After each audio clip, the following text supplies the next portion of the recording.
สบายดีจ้าเอามาแสดงความดีใจนำน้องสอนบ่มากินกาแฟเด้อสบายดีเลยสบายดีเนาะเอาเรียกเนี่ยถ้าคนกระดาษที่เราต้องสอนเพิ่นนี่โอ้โหได้ง่ายเด้อเห็นว่าขี้ไล่ไปนี่กับเพิ่นเลือกแท้เด้อ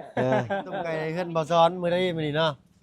แม่นก็ห่างท้องมาพอดีห่างท้องบ่ก็ยังบ่ได้กินข้าวเช้าเอาถ้าง่ายปลูกก่อนเด้อมีหน่อยปลูกหน่อยมีหลายปลูกหลายเนาะข้าวมันกินพี่หน่อยเนาะโอ้ได้ครับก็ได้มาขับมาคูนเด้อเนาะจักสิว่าได้พี่หน่อยเนาะมาขับมาคูนนี่นะกำนาคุณล้างเนาะกำนาคูนล้างเนาะตัดภาพตัดซองมาบัดนี้ก็อยู่บ้านซองของน้องสอนพี่หน่อยเนาะเห็นแต่ห้อยคาบน้ำเนาะดึกมอเตอร์ว่าซั่นโอ้ยแสบตามาแต่ไกลเลยเนาะมื้อนี้สวัสดีน้องชายเมื่อคืนนี่เป็นไดนอนหลับอยู่บ่นอนบ่หลับบ่จักตื่นเต้นนอนหลับฝันดีคือเก่าเนาะโอ้คือล่างแต่เช้าแท้ชีมันหลุดเด้โดยชีมันสิบ่ลุยบ่ล่างแต่เช้านี่บ่เนาะเป็นไดเมื่อวานนี่โดยวานเพิ่นเอารถมาให้เป็นไดงามอยู่ดีใจเนาะโอ้เห็นรถครั้งแรกเป็นจังไดดีใจแหละดีใจเนาะเกิดใจเต้นคือเก่า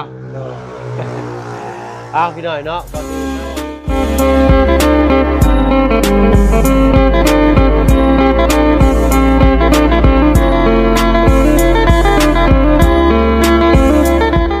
พี่น้องเด้อเนาะกับทักทายสบายดีผู้ใหญ่ใจดีและเก็บซีเบิร์ดทุกท่านที่เข้ามาหาผู้ชมช่อง YouTube บ่เพิ่งเคยหลายคือเก่า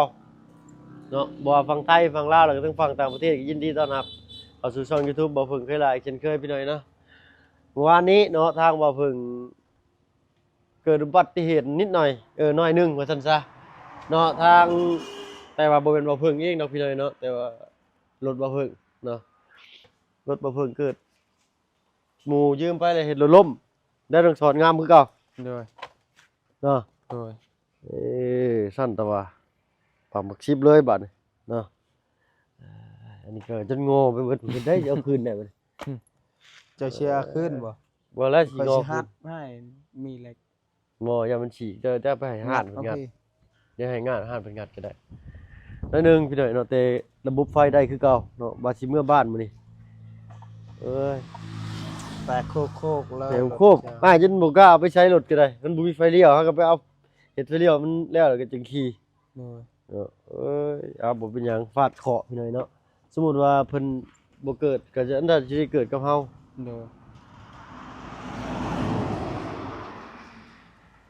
มื้อนี้มีอันนี้มามื้อนี้คือเก่าเฮานี่ข้าวจีไปคนละก้อนไปเป็นไงหัวสวนงามคือเก่าเมื่อคืนนี่เหมือนขี่รถเลาะอยู่จักเลยโมได้ขี่ป่ะไปขี่ได้แบบยังได้ปลุกแขนเอาเนาะกินกาแฟกาแฟก่อนกาแฟกาแฟธรรมดาเขาต้องว่ากาแฟเนี่ยนี่ว่าปิ้นท้องได้เนาะล่มรถหัวแตกหัวออกเลือดล่มรถแตกหัวออกเลือดบ่ต้องชอนถึงขั้นบ่พุ่นว่าเอาช่วงท้ายเดี๋ยวไอ้เอาไปเบิ่งชวนกันซั่นเอาน้ำโดยมาจากขอครึ่งเด้อล้างก่อนโอเคแก้เซรามิกพี่หน่อยเนาะถือน้ำร้อนก็อันนั้นตกแน่แล้วเนาะโอ้สบายดีทั้งทุกพอโอ้เห็นยังนี่อ๋อผูกแขนรถเนาะโอ้เนาะเอาเพิ่นต้อนรับว่าซั่นซะเนาะสมาชิกใหม่เนาะเอาพอดีแหละพี่หน่อยเนาะทีมงานยังบ่ทันเมื่อได้มาผูกคอต่อแขนเอารถเอาล่างเพิ่นมีเหล้าให้ไก่โตบ่จักผูกแขนนี่เนาะโอ้นานบักถั่วเพิ่นเนาะงามจำสิปลูกบาดนี่อันนั้นละเฮ็ดแบบเป็นทางเครือบักถั่วขึ้นเลยได้นะเนาะเลื่อยขึ้นเนาะเลื่อยขึ้นเพิ่มเลื่อยขึ้นแฮงลมหนาวนี่หมุนก็ไปอยู่หั่นได้ใช่มั้ยนี่เนาะเอาเนาะผูกคอต่อแขนรถเพิ่นก็ได้ทางตัวพ่อเพิ่นดีใจเนาะได้สมาชิกใหม่คักกันทั้งสองนี่เนาะงามใช้แล่นไปเท่าไหร่เลยโอ้ยแล่นไป4นึงพี่น้อยเนาะ4 กิโล4 โล แม่นบ่4โลพี่น้อยเนาะ4โลเนาะถึงของข่อยได้ซั่นพอโต20,000เลยใส่แล้วว่านี่อ้ายบ่ได้เข้ามาแสดงความยินดีนำซ้ำบ่เป็นหยังเนาะ โดยบ่เป็นหยัง มามื้อนี้ก็ได้เนาะ โดย เอาเนาะรถหมู่ล่มโลดหน้ามุนเบิดตรงโซนน่ะ เอาปากโบมเว้ย บวมพี่หน้าเบิดเลยเบื้องหนึงนะ รอ อื้อ tăng nào tới bồn ผู้ใดน่ะ khuê là tao làn chu đúng không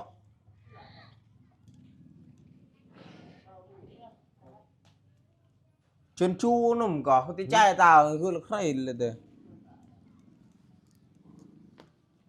cứ có bao ở đời tôi nó เจ้าบ่ยืนเบิ่งรถเจ้าน้องช้อนไปเฒ่าน้องยืนเบิ่งรถเอ้ไ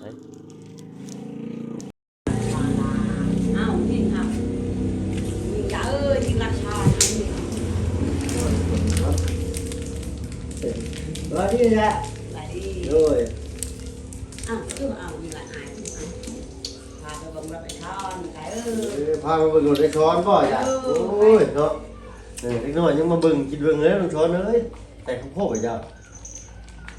ได้ใช่บ่ใช่เนาะ nằm lụa lên quay น้ำลูกลิ้นโอ้ยว้าวไปใส่ดีลูกมันโหดนี่มันฟ้าแกะดิร้านบ่อยเลยครับมาหาน้องช้อนยังไงกินในกาแฟเลยเนาะ đây là nó trên nàyฮะเดี๋ยวกินกาแฟแช่ลิ้นอยู่เบิ่งดิ khiên thì thật mà เป็นแช่ลิ้นอยู่นะให้เบิ่งพวกแบบว่าคิดเนี่ย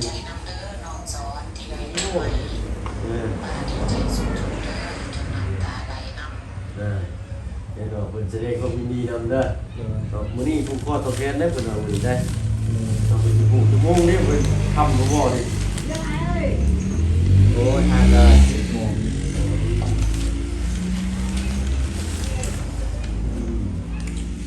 แพงเลยเนาะเย็นเนี่ยเพราะว่าผู้แกนนั่นแนะนำบ่อยากให้เอาเงินผู้บางทีเพื่อเงินกี่ไปเลยผมมาเคยได้เงินแล้วกินเงินไปเดือนหนึงก็อยากชอบจากแป้งพอนี้รถอาจจะราคาได้บ่ได้ผูกเงินใช่ไหมก็ไปคนเสือไป họcจะไปพัน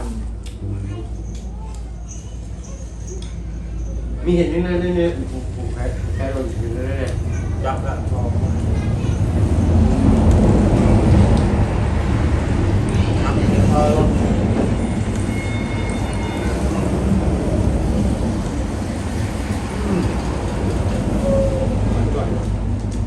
นดีกว่า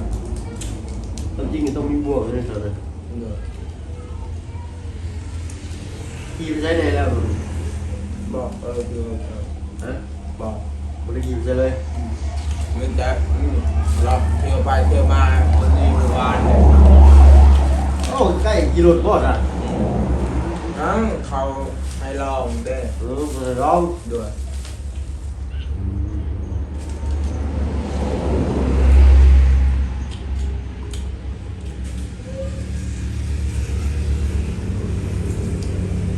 แล้วเงินเราไว้กับคุณใจเป็นขอมาหรือเปล่า เอามาแล้ว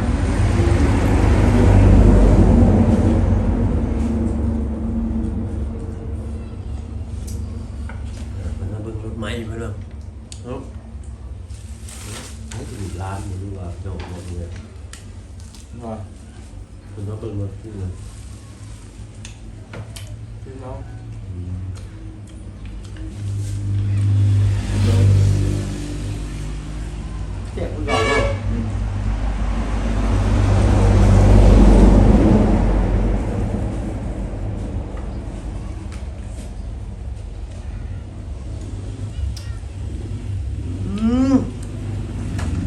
ด้บาดนี่เนาะเซ่มาพากันมาอย่างนี้นี่สบายดีจ้าเอามาแสดงความดีใจนำน้องสอนบ่มากินกาแฟเด้อสบายดีเลยสบายดีเนาะโอ้ยไม่เคยเบ็ดเบิดนี่ว่างามบ่น้องงามเงาปิ๊บปั๊บล่าลนล่างแต่สุดท้ายผู้ได้นี่ฮะเนาะคนงามเลย งามบ่ตัวนี้งามบ่เนี่ยดึกมอเตอร์แล้วว่ะสีงามบ่น้องจันพากันมาเลยใช่ดิใช่ป่ะรถน้องงามรถอ้ายเบิ่งดูหมุนไปเลยมันล่มนะหมูยืมรถไปแล้วมันล่มว่าหมุนไปเลยเสียดายจะจ้อยเสียดายเนาะเนี่ยเลยล่มแบบ เป็นล่มจนไหนโดนไหมล่มเมื่อวานนี่อ้ายเลยบ่ได้มาถ่ายคลิปซ้ำเมื่อวานนี่มาเพิ่งล่มอีกสักรถหมูอ้ายยืมไปมันล่มก็เลยเผาหมูอยู่แค่ดุงโมว้าวอุ่นทางนั้นมาแล้วบาทเด้อพี่น้องเลยบาทนี่เอาพอดีแล้วมาพากันกันซอยหน่อยงามเลยเอาลือเนาะพากันซอยผูกแขนเด้อบาทนี่เด้อเนาะ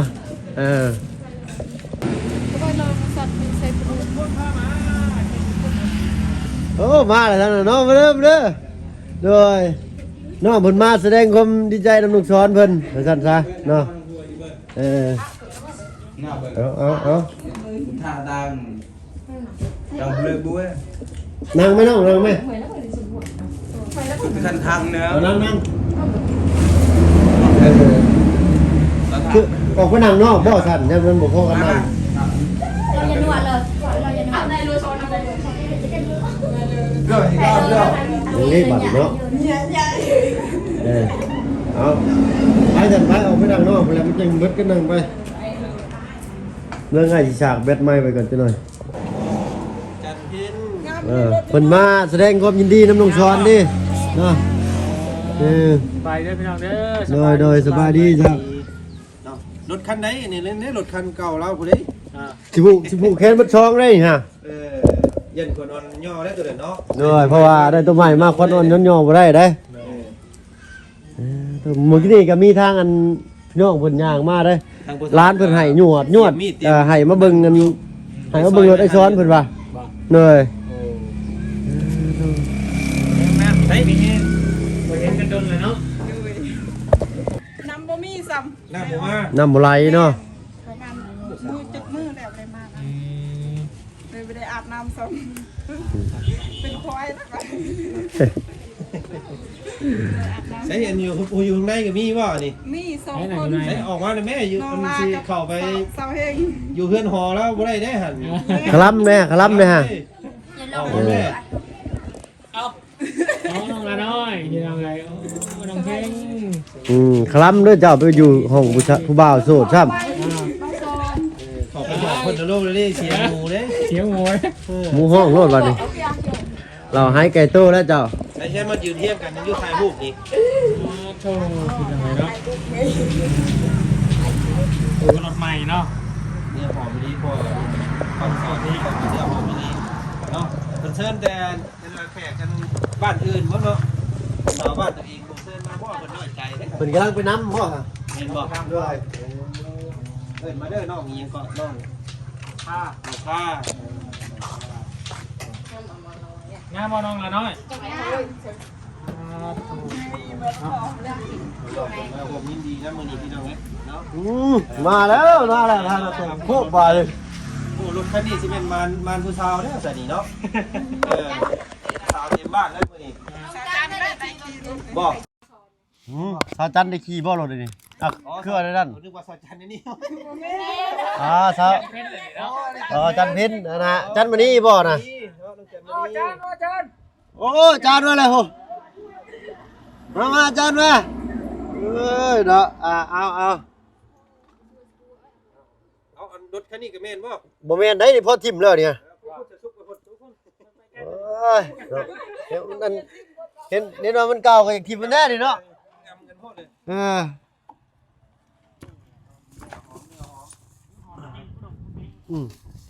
ให้มายืนเฮี้ยงกันมึงรู้ฮะ ใช่เป็นบอกญาติพี่น้องไม่หรือบ่ไปใช้จ้ะมึงกินนี่บ่ได้เอิ้นผู้สาวในบ้านมาบ่บ่ได้อันเอิ้นผู้สาวในบ้านมาบ่มื้อนี้ฮะโอ้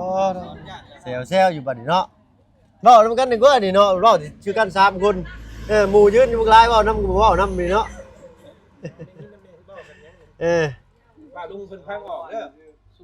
ชิงพี่อยู่จังหวัดสุรินทร์เพิ่นพังออกเด้อ ชาวจันทร์ได้ขี่รถนี้ ชาวจันทร์บ่ได้ขี่คนแรกชาวจันทร์ได้ขี่เลยบ่เด้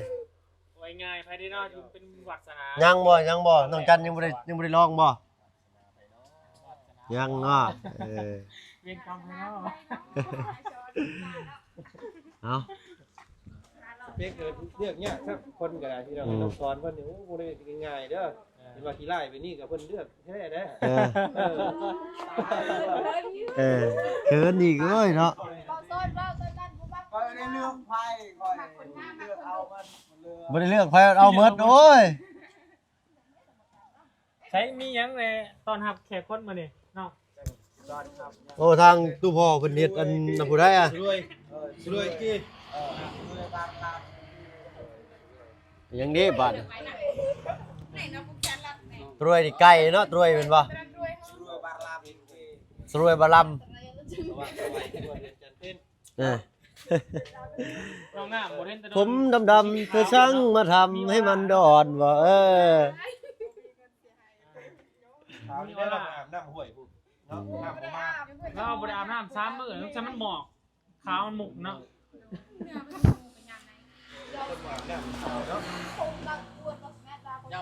เอาพี่น้อยเนาะบาดนี่แยกเขาบอกบาดนี่อันใดรถสิงามอันใดคนสิงามบาดนี่เด้อพี่น้องเด้อเนาะยานรถเสียใจ เอาค่ำได้ล่ะนะมีทางกลางอยู่เนาะ เบิดแล้วบ่เชิญพี่น้องมานี่บ่ได้เชิญไผบ่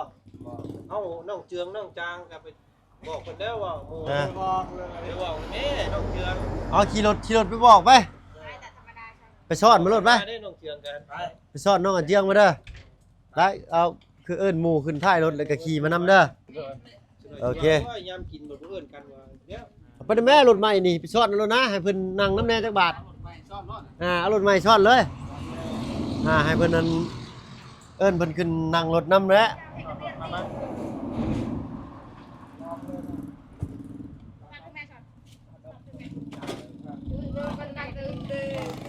คอยเด้อขอได้รถใหม่ขอได้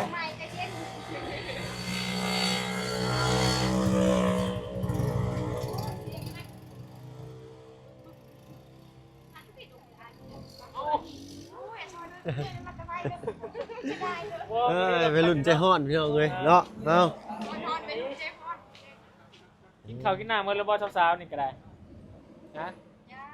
ยังแล้วถ่ายกินต้ม ถ่ายกินนั่นนี่แหละถ่ายกินต้มไก่เฮือนบ่ซ้อนมื้อนี้มื้อนี้เนาะ แม่ก็ห่างท้องมาพอดี ห่างท้องบ่